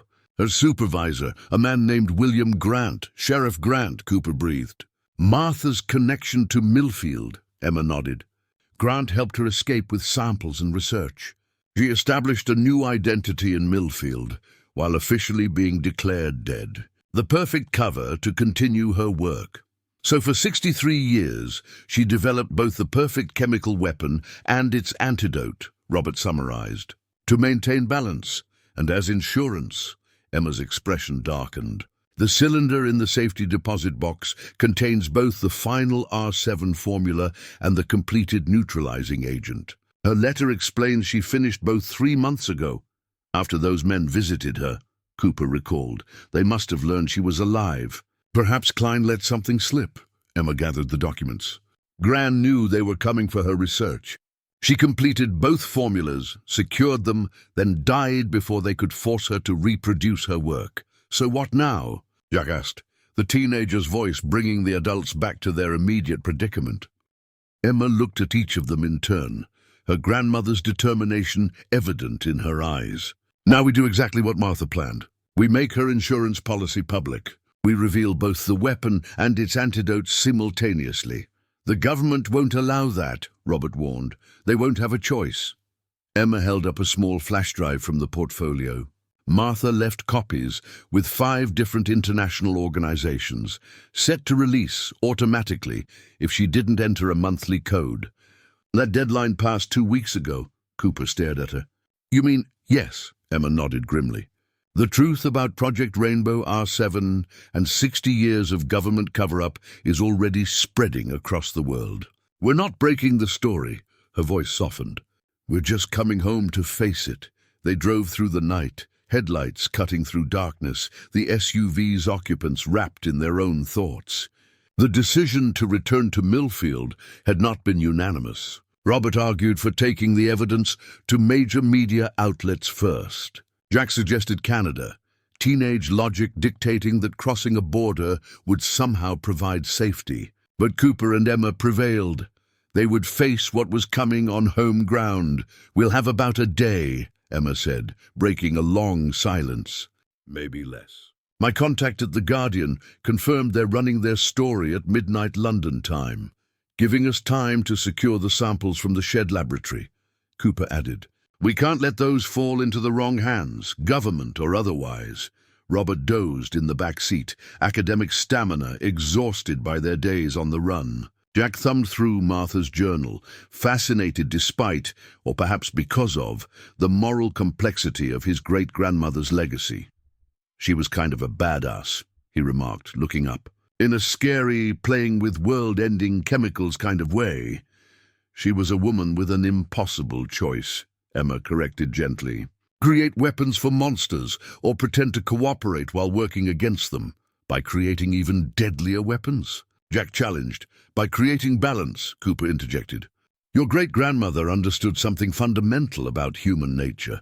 People are less likely to use a weapon if they fear it might be used against them. Nuclear deterrence theory, Robert murmured. Rousing from his half-sleep, mutually assured destruction prevented direct conflict between superpowers for decades. She applied the same principle to chemical weapons, Emma explained. By preserving R7 while developing its antidote, she ensured neither could be used without consequences. Still feels like playing God, Jack said. No one disagreed. Dawn was breaking as they crossed into Millfield County. Cooper took back roads, avoiding the main highway where Sheriff Parker might have deputies watching. As they approached Martha's property, he killed the headlights, relying on growing daylight to navigate. No vehicles, Emma observed as the house came into view. That's promising, or concerning, Cooper countered. They might be watching from a distance. They parked behind the garden shed, using it as cover. The property appeared undisturbed, morning dew glistening on untrampled grass. Robert, you and Jack stay with the vehicle, Cooper instructed. Emma and I will check the laboratory, secure the samples. I should come too, Jack protested. I want to help. You are helping, Emma assured him, by staying safe. If something goes wrong, you and Robert need to get away. Take what we know to the press, the teenager relented reluctantly. Cooper and Emma approached the shed cautiously, alert for any sign of surveillance or intrusion. The padlock appeared untouched. Emma used the brass key, opening it with the same soft click Cooper remembered from his first unauthorized entry. Inside, everything looked exactly as they'd left it, papers on walls, equipment on workbenches, the trapdoor closed. Too perfect, perhaps. Something's not right, Cooper murmured, instincts from years of law enforcement prickling at his neck. Emma nodded her agreement, moving cautiously toward the trapdoor. She lifted it slowly, revealing the stairs to the laboratory below. No light shone from beneath, though Cooper remembered the laboratory had been well illuminated. "Power's out," Emma whispered. "Or turned off." Cooper took a small flashlight from his pocket. "Stay behind me." They descended carefully, flashlight beams sweeping the darkness. The laboratory appeared intact, equipment in place, computer monitors dark, the safe in the corner undisturbed. Cooper moved toward it, remembering the refrigerated compartment containing R7 samples. The combination, he asked. Emma stepped forward, entering the sequence of numbers she'd memorized. The safe opened with a soft hiss of pressure equalization. Inside, the refrigerated compartment glowed faintly, battery backup maintaining crucial temperature control. "Thank God," Emma breathed. "They're still here. We need to destroy them," Cooper said. "All of them, along with any research that could allow recreation of the compound." Grant's letter mentioned an incineration protocol. "Emergency destruction." Emma moved to a workstation, searching drawers. She said it would neutralize everything, samples, equipment, the entire laboratory. A self-destruct system? In rural Millfield? She was nothing if not thorough. Emma located a hidden panel beneath the workstation, revealing a keypad. The code should be in her journal. Cooper kept watch, while Emma retrieved the journal from her bag, flipping pages until she found what she sought. She entered a sequence into the keypad, which responded with a soft beep and flashing green light. "System activated," she reported. "We have 30 minutes before incineration begins. We need to gather any critical research worth preserving and get out." Cooper nodded, moving toward the computer stations. "Can we power these up?" Copy her final research? "The neutralizing agent formula is already secured in the safety deposit box and in Grant's automated releases." Emma hesitated. "But you're right. There may be other valuable research here." She located a backup generator switch, restoring power to the laboratory. Computers hummed to life, screens illuminating with password prompts. "I think I know this one," Emma said, typing a sequence. The system accepted it, opening to a desktop filled with folder icons, labeled in Martha's methodical style. As Emma began copying files to a portable drive, Cooper continued examining the laboratory. In a cabinet near the back wall, he discovered something unexpected: a metal briefcase, military-grade, secured with a biometric lock. "Emma," he called softly. "Look at this," she joined him, expression puzzled. "That's not Grant's. She never mentioned anything like this." Cooper examined it more closely, finding a small manufacturer's mark on the handle. "Government issue. Recent model." Their eyes met in sudden understanding. "They've already been here," Emma whispered, "and they might still be watching," Cooper added, glancing toward the stairs. "We need to move faster." As if in response, they heard a sound from above, the unmistakable creak of the shed door opening. Someone else had arrived. Cooper extinguished his flashlight, plunging them into the dim glow of computer screens. Emma froze beside him, hand instinctively clutching Martha's journal. From above came the deliberate sound of footsteps crossing the shed floor, too heavy to be Jack's, too purposeful to be Robert's uncertain movements. "The escape tunnel," Emma whispered, barely audible. Cooper shook his head, pointing to the government briefcase. Whoever was upstairs had likely come through the tunnel already, circling back to trap them. He gestured toward a workbench where chemical equipment might provide improvised weapons if needed. The trapdoor lifted. "Emma? Cooper, you down there!" The voice was unmistakable. Pastor Michael Evans, his aged tone strained with urgency. "Pastor Evans," Cooper called back, relief washing through him. The elderly clergyman descended the stairs carefully, his familiar face appearing in the laboratory's dim light. He carried a shotgun, an incongruous sight against his clerical collar. "Thank the Lord," Evans breathed upon seeing them. "I feared I might be too late. What are you doing here?" Cooper asked, still processing the pastor's armed appearance. "Martha's instructions." Evans set the shotgun against a table. "She arranged certain protocols with several of us in town. If specific conditions were met, we were to take particular actions. What conditions? Emma asked. Foreign news organizations publishing stories about chemical weapons research. Unusual government presence in Millfield. And most specifically, if Emma returned to the property with John Cooper. Evans smiled sadly. Martha knew you'd figure it out eventually. John.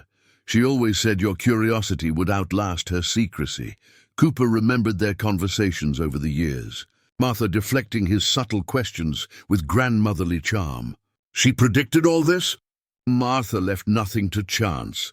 Evans produced an envelope from his pocket, sealed with red wax bearing Martha's distinctive M insignia. This is for you both. Her final instructions, to be delivered under exactly these circumstances. Emma accepted the envelope with trembling hands, breaking the seal. Inside was a letter and a small key, different from the safe deposit key, more modern in design. My dearest Emma and steadfast John, Emma read aloud. If you are reading this, then Michael has found you at the laboratory, and the contingencies I feared have come to pass. You have discovered the truth of Project Rainbow, my role in it, and the terrible burden I've carried these 60 years. Cooper glanced at the countdown timer on the incineration panel. 22 minutes remaining. By now you've likely activated the laboratory's destruction protocol. Good. The samples must never fall into hands that would weaponize them. But there is more you must know. Emma's voice gained strength as she continued reading. The government team that visited me made their intentions clear. They wanted not just R7, but the neutralizing agent as well. Control of both would give them power I could not allow. The briefcase, Cooper murmured, gesturing to the government-issue container. They've already been here. What they found, Emma continued reading, was exactly what I intended them to find. Partial research, incomplete formulas. A convincing facsimile of my life's work, but fundamentally flawed. The true research, complete, tested, verified, is secured elsewhere. Evans nodded. Martha was always 3 steps ahead. The key enclosed opens a compartment in the bell tower of St. Mary's Church. Michael has maintained it for decades, unknown to the congregation or town council. There you will find the complete documentation of Project Rainbow, or Döven's final formula, and most importantly, the perfected neutralizing agent that renders it harmless. Cooper checked the countdown again. 20 minutes. We need to move, he urged. This place will be ashes soon. There's more, Emma insisted, returning to the letter. With these documents is a recorded confession detailing my journey from reluctant Nazi scientist to American asset to finally guardian of a terrible secret. It explains the moral complexity of my choices, the lives I helped save and those I could not. History will judge me as it should. But know that I acted always to protect humanity from its own darkest impulses. Evans took the shotgun again. We should go. Sheriff Parker has deputies watching the property. They'll have seen my car by now. How do we get out? Cooper asked. The tunnel? Better, Evans smiled thinly. Martha arranged a diversion. As if on cue, the sound of multiple sirens pierced the morning quiet, seeming to approach from all directions. Fire alarm at the mill, Evans explained. Anonymous call reporting chemical spill at the high school. Minor explosion at the power substation. Nothing dangerous, but enough to occupy every emergency responder in the county. Cooper stared at the elderly pastor with newfound respect. Martha organized all this? Martha understood power, John. She lived under 2 of history's most terrifying regimes. She learned their methods, then designed counteractions. Evans checked his watch. We have approximately 10 minutes before they realize the emergencies are diversions. The bell tower is ready. Emma finished scanning the letter, her expression a complex mixture of grief and pride. She ends with this. The truth in all its complexity is my final gift to the world. Use it wisely. With eternal love, Martha Wilson, born Margaret Weiss, who found redemption in a shed at the edge of nowhere. Cooper took one final look around the laboratory, Martha's sanctuary and prison for 63 years. The timer counted down relentlessly, 18 minutes until flames would consume this complicated legacy. "Let's go," he said. "We have a bell tower to reach and a truth to secure." As they ascended the stairs, following Evans toward daylight and responsibility, Cooper felt the weight of Martha's trust settling onto his shoulders. The burden she had carried alone for decades now belonged to them, the terrible knowledge of what humanity could create, and what it would take to defend against its own darkest nature. St. Mary's Church stood as it had for over a century, white clapboard and modest steeple defining Millfield's skyline. Pastor Evans led them through the rear entrance, bypassing the empty sanctuary. Robert and Jack, retrieved from their watchpost, followed silently, the teenager wide-eyed at their clergyman's transformation from benign spiritual leader to determined conspirator. Martha established this hiding place in 1978. Evans explained as they climbed narrow stairs toward the bell tower. "When Howard died, said she needed insurance beyond the shed. How many people knew about her work?" Cooper asked, the stairs creaking beneath their weight. "Truly knew." "Just a few. Howard, of course. Sheriff Grant, myself." Evans paused on the landing, catching his breath. "We formed a protective circle. After Grant died, each sheriff was told only what they needed to know. Keep curious folks away from the shed. Report unusual government inquiries." "Until Parker," Emma noted. Evans nodded grimly. "Every system has its weak points. Martha suspected Parker couldn't be trusted fully. That's why she created redundancies like this.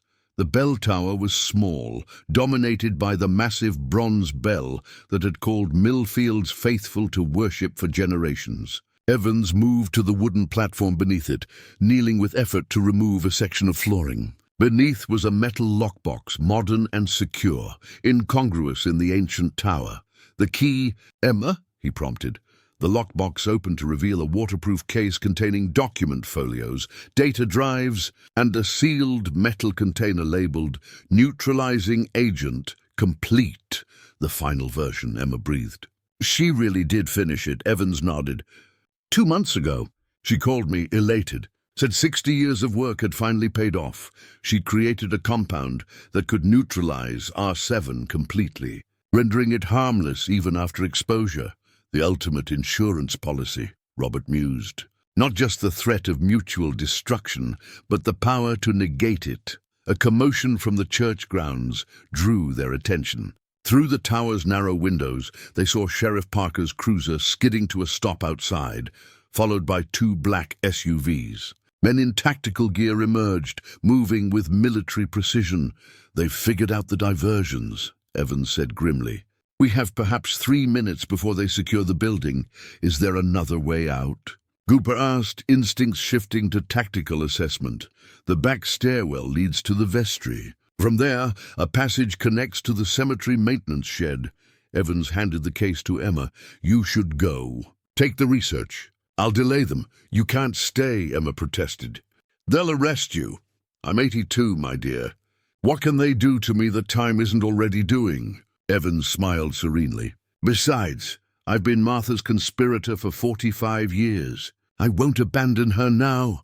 A crash from below signaled the front doors being forced open. "Go," Evans urged. "The passage entrance is behind the vestment cabinet. Looks like a maintenance door." Cooper gripped the pastor's shoulder. "Thank you, Michael. Just fulfill Martha's wishes. Let the truth be known, all of it, the dark and the light." They descended the back stairs rapidly, Robert helping Jack navigate the steep steps, while Cooper led with Evans's shotgun. The vestry was empty, silent. Cooper located the vestment cabinet, sliding it aside to reveal a narrow door.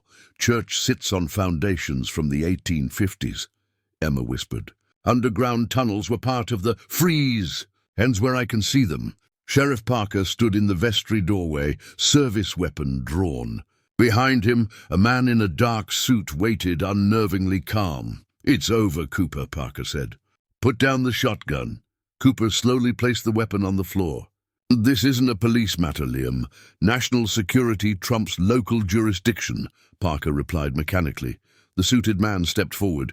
"I'm Special Director Harmon, Department of Defense. You're in possession of classified government research." his cold gaze fixed on the case in Emma's hands. "That belongs to us. It belongs to humanity," Emma countered. "My grandmother dedicated her life to ensuring this research wouldn't be weaponized again." "Your grandmother was a Nazi scientist who stole American research," Harmon stated flatly. "She was a traitor to two nations." "That's not the whole truth," Cooper said. "The truth is, whatever the historical record states," Harmon replied. "And we control that record." He extended his hand. "The case, Miss Wilson, now!" The sound of breaking glass echoed from above, followed by a single gunshot. Evans's voice carried down the stairs, defiant even in defeat. Harmon smiled thinly. "Your clergyman friend has run out of options." "As have you." Robert stepped forward, academic dignity somehow intact despite days on the run. "You realize Martha's research has already been distributed to international organizations. The Guardian will publish within hours. Unsubstantiated claims from anonymous sources," Harmon dismissed. "Without the formulas, without proof, it's just conspiracy theory. The proof is all around you." Cooper gestured toward the window, where smoke now rose from the direction of Martha's property. "The laboratory is burning as we speak. Martha's samples with it," Harmon's expression hardened, "which makes what Miss Wilson is holding even more valuable." He drew his own weapon. "I won't ask again." Jack, who had been silent until now, suddenly spoke up. "There's someone at the window." All eyes turned reflexively, a momentary distraction that Cooper seized. He lunged forward, tackling Parker, while Emma shoved the case into Robert's hands, yelling, "Run!" The vestry erupted into chaos. Cooper grappled with Parker, knocking his gun aside. Emma blocked Harmon's path to the passage door, where Robert and Jack had disappeared with the case. Harmon raised his weapon toward her. "Stop!" Cooper shouted, now restraining Parker on the floor. "She's unarmed." "She's harboring state secrets," Harmon replied coldly, weapon unwavering. "And you're about to commit murder in a house of God," came Evans's voice from the doorway. The pastor stood bloodied but unbowed, Harmon's tactical team visible behind him in restraints, a surprise victory against younger, better armed men. Harmon hesitated, calculating odds that had suddenly shifted. The moment was broken by the distant wail of sirens, not local police, but the deeper tones of state patrol vehicles. "I called the governor," Evans explained calmly. "An old fishing buddy. Mentioned federal agents operating without jurisdiction on state land." His smile was benign, but his eyes steely. He was most concerned. Parker struggled beneath Cooper's grip. "You're making a mistake, John." "No," Cooper replied. "I'm finally correcting one, looking the other way, while Martha carried her burden alone all these years." Harmon's radio crackled with urgent reports of approaching state authorities. His tactical advantage evaporating by the second, he made a decision. "This isn't over," he warned, lowering his weapon. "What's in that case will be classified at the highest levels. Anyone revealing its contents commits treason. The world has lived with this secret long enough," Emma said. "My grandmother understood that continued secrecy only protects those who would misuse her work." Harmon's laugh was without humor. "Your grandmother was naive. Some weapons are too valuable to destroy, too dangerous to reveal. R7 will be recovered and developed with or without her notes." "You still don't understand," Cooper said, rising from the subdued Parker. "Martha completed both the weapon and its antidote. If one becomes public, so does the other. Perfect balance." "There is no balance in warfare," Harmon snapped. "Perhaps not," Evans interjected gently. "But there can be in truth. Martha's confession explains everything. Her work with the Nazis, her sabotage with Friedrich, her escape to America, and her 60-year quest for atonement." "A convenient narrative," Harmon scoffed. "A human one," Emma corrected. With all its moral complexity intact, the church doors burst open as state troopers entered, weapons drawn. The jurisdictional standoff that followed was predictably tense. Federal agents against state authorities, national security claims against illegal operations on state land. Cooper used the confusion to slip away, finding Robert and Jack waiting in the cemetery maintenance shed with the case. "Where's Mom?" Jack asked immediately. Staying to handle the authorities, Cooper explained. Making sure Pastor Evans is safe. Will she be okay? Cooper nodded, though uncertainty gnawed at him. Your mother is Martha Wilson's granddaughter. She knows how to handle powerful men with agendas. What do we do with this? Robert asked, indicating the case. Exactly what Martha wanted, Cooper said. Ensure the truth, the complete truth, becomes public. They made their way to Cooper's old hunting cabin, arriving as afternoon shadows lengthened across the hills. From this remote sanctuary, Robert used a satellite phone to contact international colleagues, confirming receipt of Martha's previously distributed research packets. By sunset, Emma joined them, having extracted herself from the jurisdictional tangle at the church. The governor intervened personally, she reported. Harmon and his team were escorted to the state line. Parker's been suspended pending investigation, and Pastor Evans, Cooper asked, treated for minor injuries, then released. He's already planning a sermon about moral courage. Emma smiled tiredly. He says Martha would appreciate the biblical parallels. As night fell, they gathered around an ancient radio in the cabin, tuning to the BBC World Service.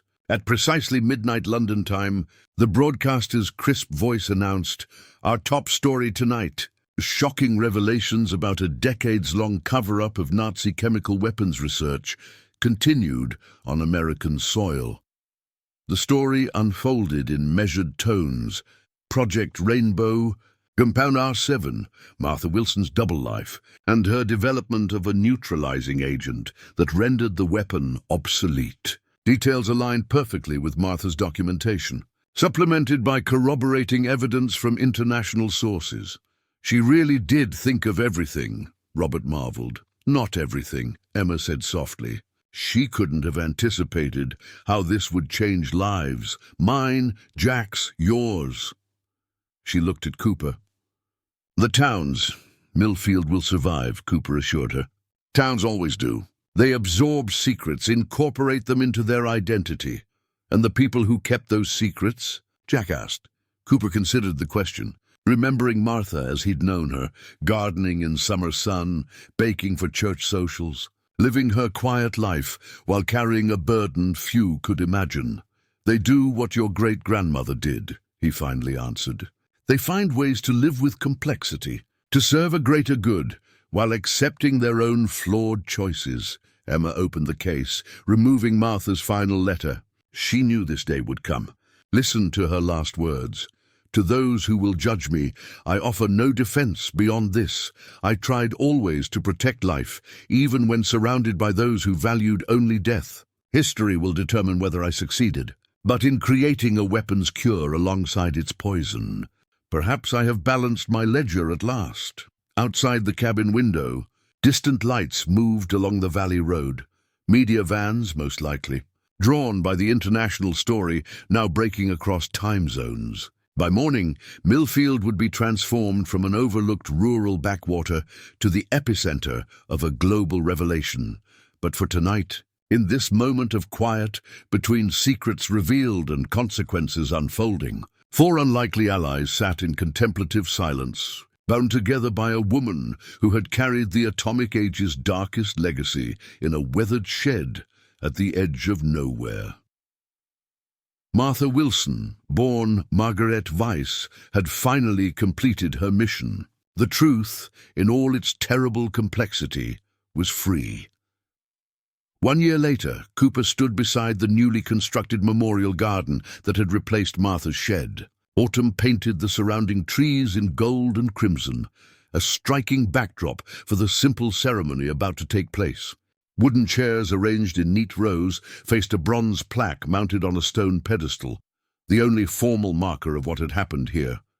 Emma approached, elegant in a tailored suit that reflected her recent transition from small-town lawyer to international ethics consultant. Behind her, Jack walked tall in his first proper suit, no longer the awkward teenager, but a young man carrying himself with newfound purpose. "Beautiful day for it," Cooper remarked as they joined him. "Gran would have approved," Emma agreed. She always said fall was when the world revealed its true colors. People began to arrive, Pastor Evans leaning on a cane but determined to conduct the dedication himself. Robert Henderson, with several distinguished academic colleagues. Townspeople whose initial shock at Martha's revelations had gradually transformed into a complex pride that their community had harbored such an extraordinary secret. Sheriff Parker was noticeably absent. Having resigned amid the international attention, his replacement, a thoughtful woman from the state police, nodded respectfully to Cooper as she took her seat. "Have you heard from Director Harmon?" Emma asked quietly. Cooper shook his head.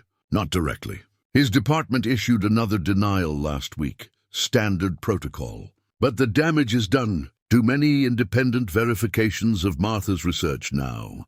The neutralizing agent is being synthesized in 7 countries," Emma noted. "UN oversight committees established, or 7 officially classified as neutralized technology. Your grandmother's legacy.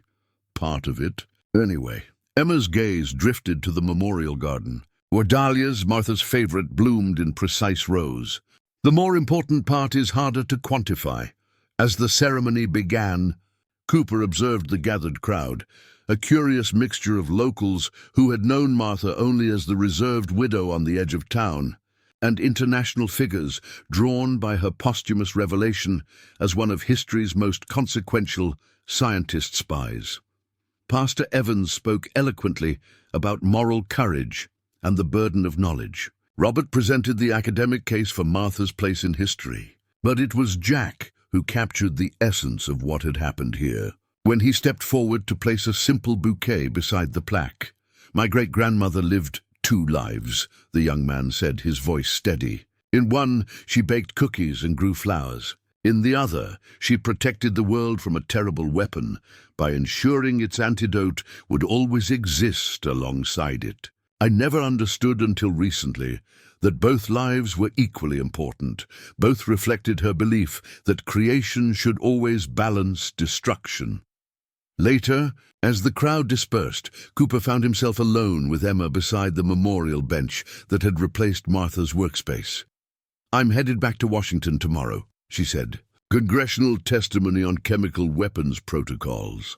And Jack, starting chemistry at MIT next fall." Her smile held pride and a touch of wonder. "Says he wants to understand what drove her." "The science and the ethics, both," Cooper nodded, unsurprised. "Martha's influence lives on, in more ways than she might have expected." Emma gestured toward the town beyond the property line. "Millfield's different now. More aware of how history happens in small places too, and how ordinary people can carry extraordinary secrets." They sat in companionable silence as twilight gathered, the temperature dropping with the sun. The simple garden bench, positioned exactly where Martha's shed had stood for 63 years, offered a perfect view of the valley below. "She chose well," Cooper said finally. "This place, this town, the people who would eventually help her complete her mission." "Yes," Emma agreed softly. "She did."